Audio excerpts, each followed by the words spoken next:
တောင်ကြီးကနေပကံသွားမဲ့ vlog လေးဖြစ်ပါတယ်ရှင်အစားအဆုံးလိုက်ပါကြည့်ရှုပေးကြပါအောင်ရှင်ကျမတို့တောင်ကြီးကနေစထွက်တော့မနက်8 နာရီခွဲမှာဖြစ်ပါတယ်ရှင်ကျမတို့သွားတာက31ရက်နေ့မနက်ပိုင်းကနေစထွက်ပါတယ်ပြီးတော့ဒါကလက်ပံပြားကြကြော်ဆိုင်ကိုရောက်ပြီးလက်ပံပြားကြကြော်လေးသလားကြီးလိုက်နေတာလေးမုံမွေးချက်ချောက်ကလေးနဲ့ဒါပေမဲ့တအားစားကောက်ပါတယ်ပိပိညောင်လေးနဲ့တအားစားကောက်ပါတယ်ပြောမယ်ဆိုရင်အညာ KFC ပေါ့နော်ဒါကတော့ကားစီးရတာကိုစိတ်ကုန်နေတဲ့အမိုင်းပေါ့နော်တောင်ကြီးကနေကားစီးလာရဲဆိုတော့လူကလည်းပြိုင်နေပါပြီအညာရောက်ပြီဆိုတော့အညာရဲ့အငွေ့တက်ကိုစတင်ခံစားရပါပြီ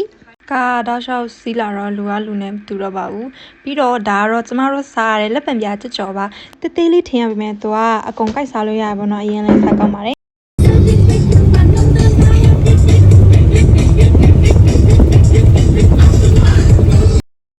သူဂိတ်တွေတကိတ်ပြီးတကိတ်ဖြတ်တယ်ပြီးတော့ဆက်သွားတယ်ပေါ့နော်ထမ်းပင်နေလည်းအများကြီးတွေးလာရပါတယ်ကျမတို့ကားထဲမှာအိတ်လိုက်စားလိုက်နေပဲလိုက်လာခဲ့ပါတယ်ရှင်ကားပေါ်မှာစားလိုက်အိတ်လိုက်နေပါပဲဒါပေမဲ့ကျမပြန်နိုးတော့ရောက်တော့မယ်ပေါ့နော်ကျမတို့ကညနေခင်းဖက်ကိုရောက်သွားတယ်ရောက်တော့အချိန်က9 နာရီ 10 မိနစ်မှာကျမတို့ကစဝင်နေပေါ့နော်ညဦးလေးကိုကျမတို့ကစဝင်ပါတယ်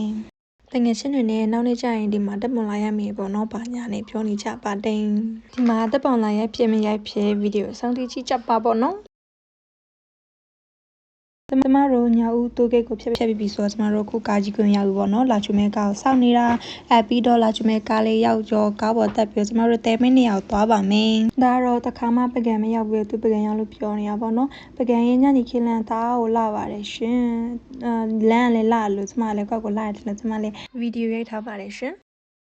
။ဒါတော့အခုကျမတို့တဲမင်းနေရောက်ကိုရောက်ပါပြီရှင်။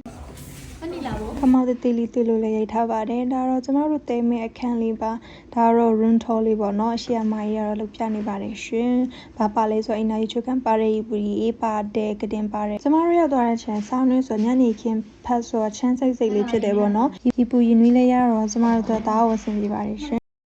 ဒါတော့ကျမတို့ရဲ့ညစာပါရှင်။ဘာရလဲတော်တော်စားနေပါပြီရှင်။ကျမတို့ရောက်သွားတာ31ညဆိုတော့ကျမရဲ့31ည plan စပစ်တီစားဖို့ပါကျမဒါတော့31ညမှာရေးထားတဲ့ဗီဒီယိုလေးပါနောက်နေ့ကျရင်ရှောက်သွားရှောက်လိမ့်မယ်ပေါ့နော်။ vlog လေးကြည့်ပေးကြပါအောင်ရှင်။ edit ပြည့်နေရတဲ့အခုမှပဲ edit ပြီးတင်ဖြတ်တော့တယ်ရှင်။နောက်ဗီဒီယိုမှာပြန်တွေ့မယ် bye bye